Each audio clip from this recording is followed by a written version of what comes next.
Boy, was that over the top. Let me answer a couple of questions very quickly that I get from a lot of people. What I'm going to do is talk very briefly about national politics, and then I'm going to give you a pep talk. First, question number one, how's my health? I don't know. Pretty good, I think. I'm alive. My cancer's in remission. I hope it is. We'll find out. We'll do a CAT scan later this week. But I'll tell you what, every moment's a blessing, and I'm feeling great, and I especially feel great because I'm surrounded by people who tell me that they're praying for me, who offer encouragement. And you know what? It just doesn't get any better than that. And there's 6 billion people on earth that you'd be praying for, and you're talking to God about me? That's pretty cool. Second thing, the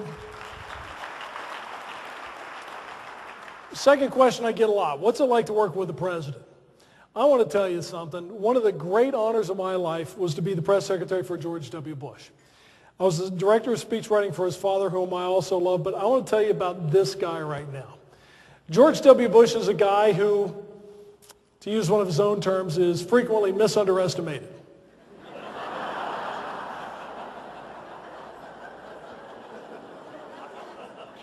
In serious and profound ways. One of the smartest people I've ever worked for, one of the greatest managers I've ever been the privilege to work with, somebody who is in command of the White House. But I'll tell you what, one of the things I'm proudest of is that in a tough time in our nation's history, he decided not to do what was popular, he decided to do what was right.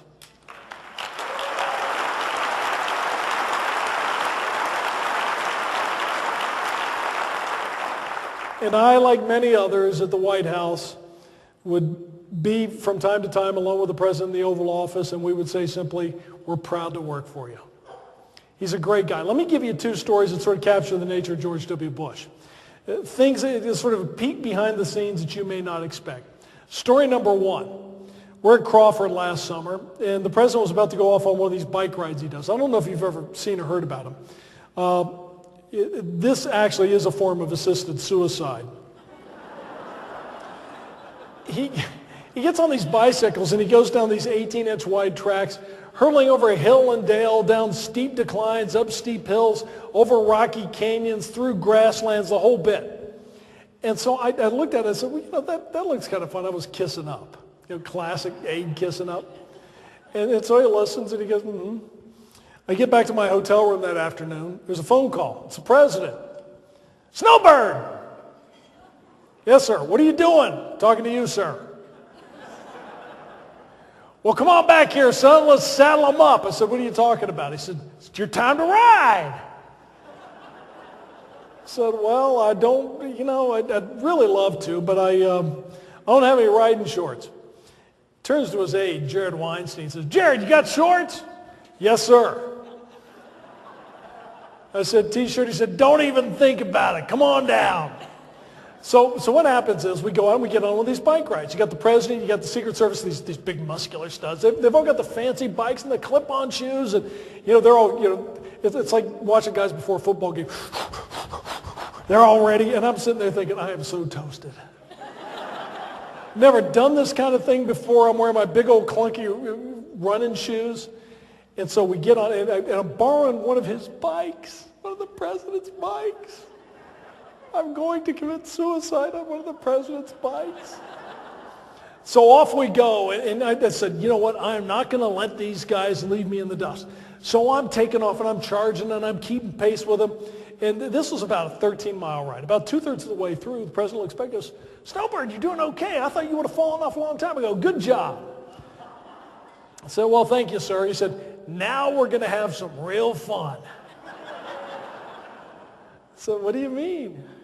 He says, look at this. And we were standing at the edge of an empty, dry riverbed. And it would drop down about 25 or 30 feet and then go back up and it loops around.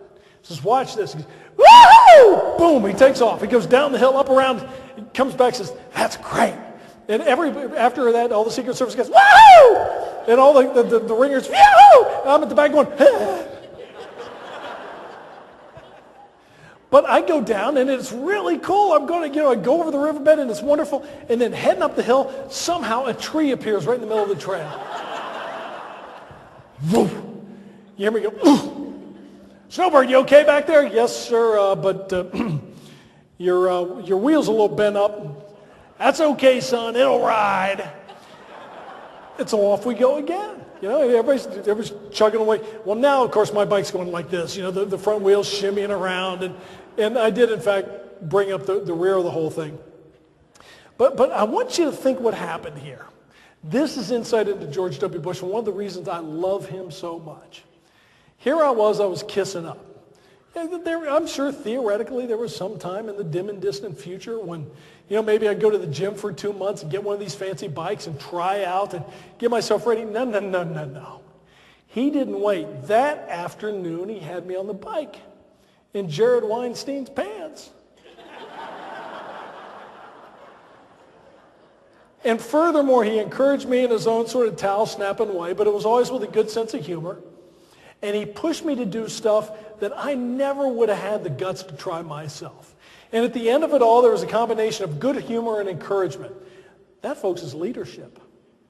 That is the ability to draw from people things that they didn't think they could do, to make them go ahead and push themselves in special ways. And on a daily basis, George W. Bush does stuff, not always on bicycles. Thank God for that.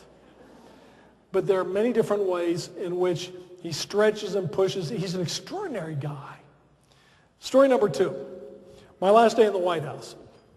You know, at that time, all my hair had fallen out. Basically, I'd been doing a really rough chemo regimen.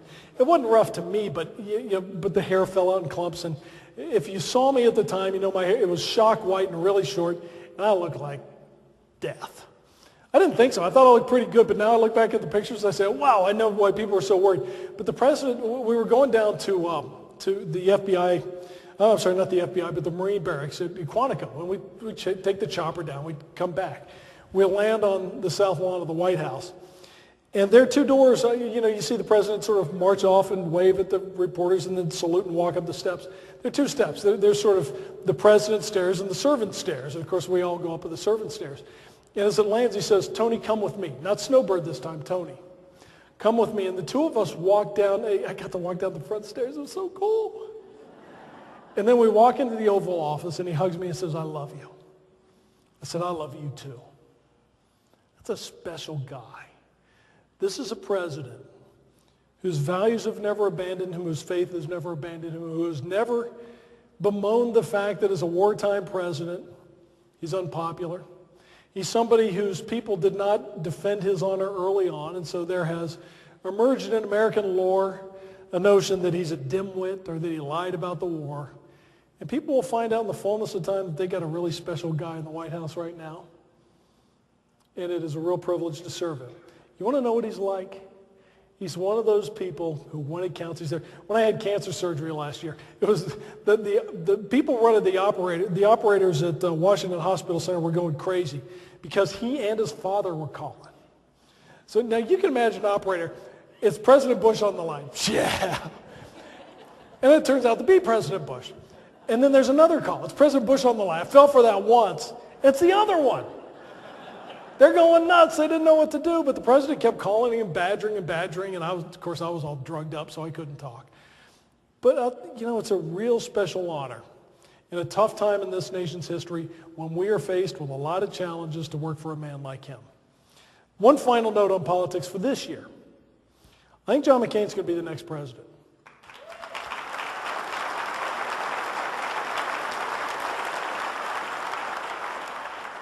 For several reasons. First, Barack Obama has surrounded himself with indisputably crazy people. And his attempts to demonstrate that he's one of us don't quite work.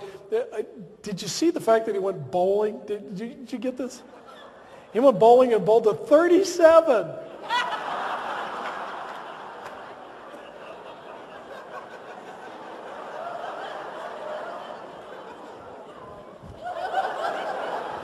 How do you do this? I so wish that there were pictures.